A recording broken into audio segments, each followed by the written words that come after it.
In my late 20s, I found myself working at an old, eerie library located in the heart of our quiet town. At first, I had a daytime job, but after a few months, they decided to introduce a new overnight position. The library was massive, housed in a historic stone building, and it had grown too daunting for the daytime staff to maintain.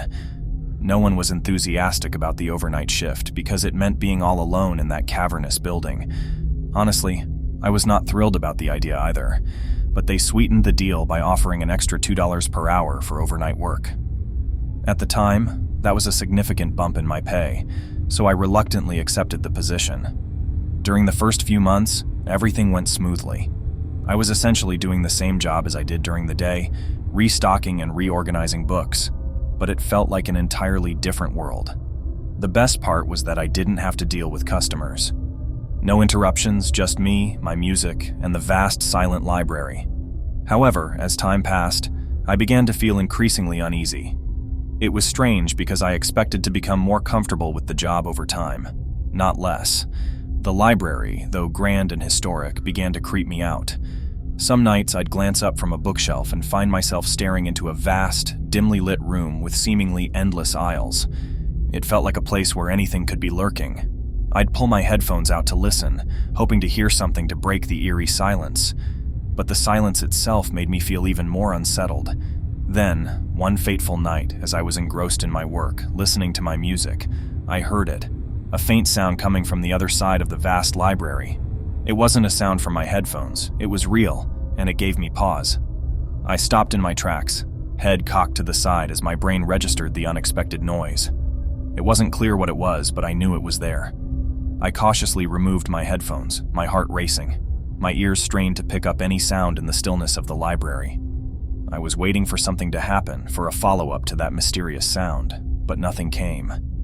I couldn't shake the feeling that something was amiss, something out of place. I reluctantly continued my work, this time with my headphones hanging by my neck. Maybe it was just a random noise, but I needed to be sure. I completed my task of rearranging the shelf and proceeded to gather books from the back for return. That's when I heard it again, a book hitting the floor with a sharp thud. It echoed loudly in the vast, quiet space, magnifying the tension in the room.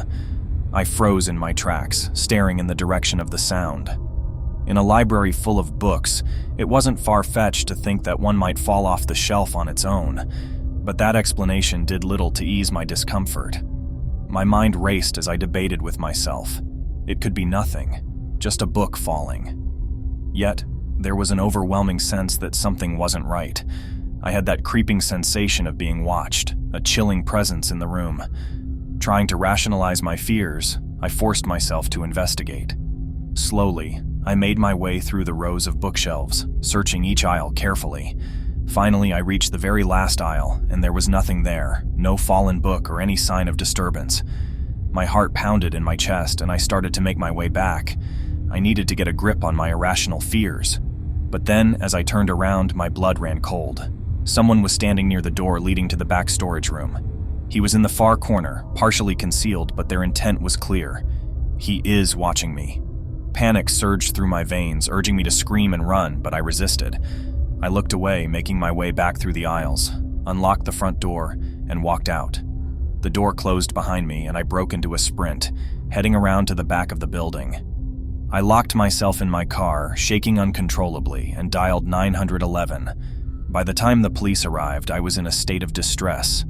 2 officers entered the library, searching the entire building, but they emerged empty-handed.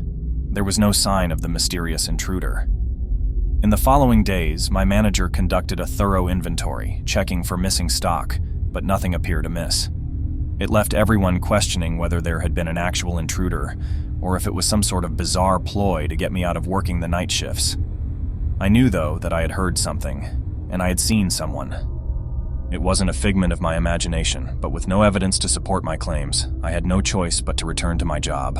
Thankfully, they allowed me to work the mid-shift for a month, providing some much-needed relief. After that, I had to face my fears and return to the night shift. Despite the lingering mystery of that night, nothing else ever occurred. I will always be left wondering about the true intentions of that mysterious man who watched me from the shadows.